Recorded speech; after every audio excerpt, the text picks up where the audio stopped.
ఈ సృష్టి మానవుల ఊహలకు అందని అనేక అద్భుతాలకు, వింతలకు, విచిత్రాలకు నిలయం. మరి ముఖ్యంగా కొన్ని అద్భుతాలైతే ఇది ఖచ్చితంగా దైవమాయే అనే విషయాన్ని మనకు స్పష్టం చేస్తూ ఉంటాయి.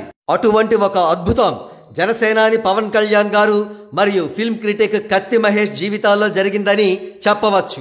వివరాల్లోకి వెళితే, చిత్తూరులో పుట్టిన కత్తి మహేష్ అనే వ్యక్తి సినిమా ఛాన్సుల కోసం హైదరాబాద్ వచ్చాడు.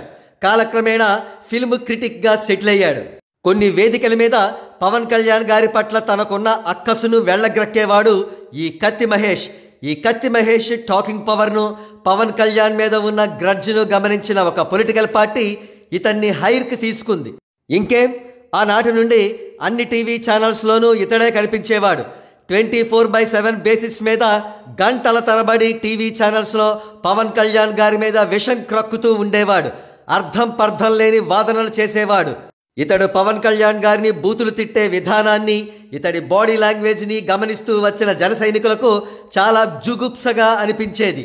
ఇతడు నెగటివ్ ఎనర్జీకి నిలువెత్తు ప్రతిరూపం అని, అది అంతం అవ్వాలని జన సైనికులు కోరుకుంటూ ఉండేవారు. మరో ప్రక్క అదే జన సైనికులు పవన్ కళ్యాణ్ గారిని దైవాంశ సంభూతుడిగా భావిస్తూ ఉంటారు. తమ దైవాన్నే దారుణమైన తిట్లతో దూషిస్తూ వచ్చిన కత్తి మహేష్ను కొంతకాలం పాటు జన సైనికులు నిస్సహాయంగా భరిస్తూ వచ్చారు. కానీ ఒకనాడు ఒక విచిత్రం జరిగింది. కత్తి మహేష్ దారుణమైన రోడ్ యాక్సిడెంట్కి గురై హాస్పిటలైజ్ అయ్యాడు. కొంతకాలం పాటు ప్రాణాలతో పోరాడిన తర్వాత తుది శ్వాస విడిచాడు.